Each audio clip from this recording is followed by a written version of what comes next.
In this video, I'll be sharing with you a requested tutorial from my group on how to cut this stylish asymmetric blouse. So to start, I've gone ahead to mark out my basic measurements, which includes my shoulder to bust, under bust, waist, and blouse length. So for your blouse length, you want to add at least 7 to 8 inches, but I added 5 inches. When I was cutting mine, I went ahead to readjust that. Now I'll mark my shoulder divided by 2, come down by half inch. Now I'll mark a basic neckline of 3 inches, and I'm going to go ahead to connect.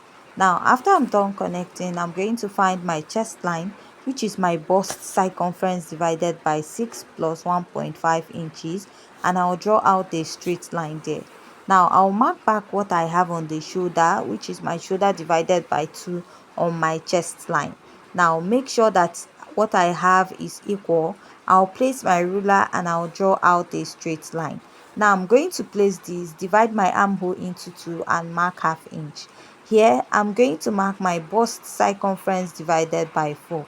Now from that bust circumference divided by 4, I'll go in by that half inch at the armhole and I'll take this all the way up. After I'm done marking this, the next step I'm going to take is to mark my measurement. So if you look at this blouse closely, you notice there's no dart on it. I'll mark my bust circumference divided by 4 and add my sewing allowance. I'll mark my under bust circumference divided by 4 and add a sewing allowance. You can use 1.5 to 2 inches or 2.5. Mark my waist circumference divided by 4 and add my sewing allowance. Now on the blouse length, I'll mark my hip circumference divided by 4 and add my sewing allowance.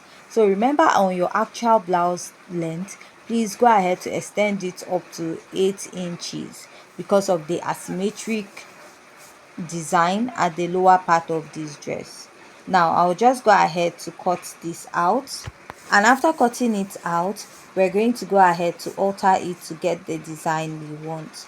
So after cutting this, I will have to place another pattern which will serve as my back pattern also, and I will go ahead to mark out my zipper allowance. So I'll go ahead to include a zipper allowance of 1.5 inches at the back of my pattern, and I'm going to go ahead to place my ruler and I will draw this out.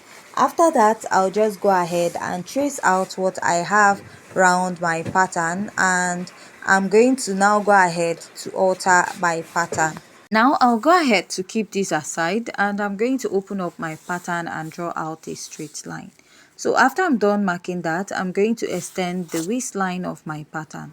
Now the next step I'm going to take is to go ahead to adjust my pattern or alter my pattern to get the design. Now if you notice at the lower part, I added additional pattern paper to this. This is because of the asymmetric design. I added extra 2 inches. So from my waist, I came down by 4 inches.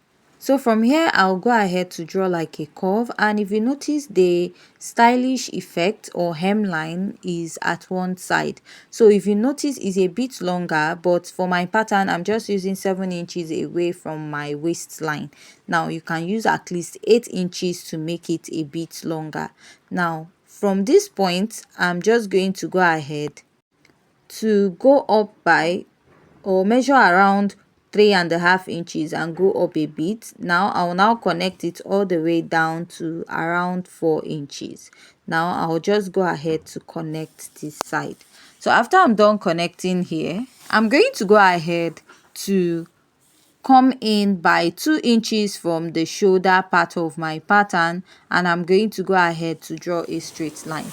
So for these 2 inches, you're going to be using half inch to attach your puffy sleeve, then you'll be left with 1 inch. Also repeat this at the other side of your pattern, right? So now, since we are going to attach this, you want to also tighten it by marking 0.3 inches and connect it back.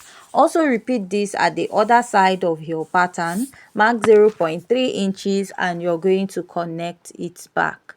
So after you're done connecting, you're going to shed it out, and that is what you'll be using for the upper part. Then you go ahead to cut out a puffy or free sleeve for this dress. Now I'll just go ahead to cut this out, and after cutting this out, we are going to go ahead to alter the back pattern of this dress to get the design that we want. So after cutting this out, you also want to go ahead to notch the part where you'll be joining the sleeve back to the dress. And after that, we'll go ahead to cut out the back pattern of this dress. So now for the back pattern, I'll come in by 2 inches also from the sleeve part and also mark out my chest line. Go ahead to connect that sleeve area. So I'll come down by ½ inch from the chest line and connect back so that the back pattern won't be popping up. For the sleeve of this dress, I'll come in by 0.3 here or 0.5 and I'll slash it out. So I'm trying to make the upper part fitted on the sleeve. Now I'll mark out the waist area and I'll come in by ½ inch, and this is to get rid of the bulginess at the back of the dress. Now I'll just go ahead and place my ruler and take it all the way down. Now I'll come up by 1 inch because for my back pattern I'm just using 5 inches after the waistline, so which is also like coming down by 4 inches from the waistline by the side. And I'll just go ahead to cut out my pattern, and after cutting, this is what my pattern looks like.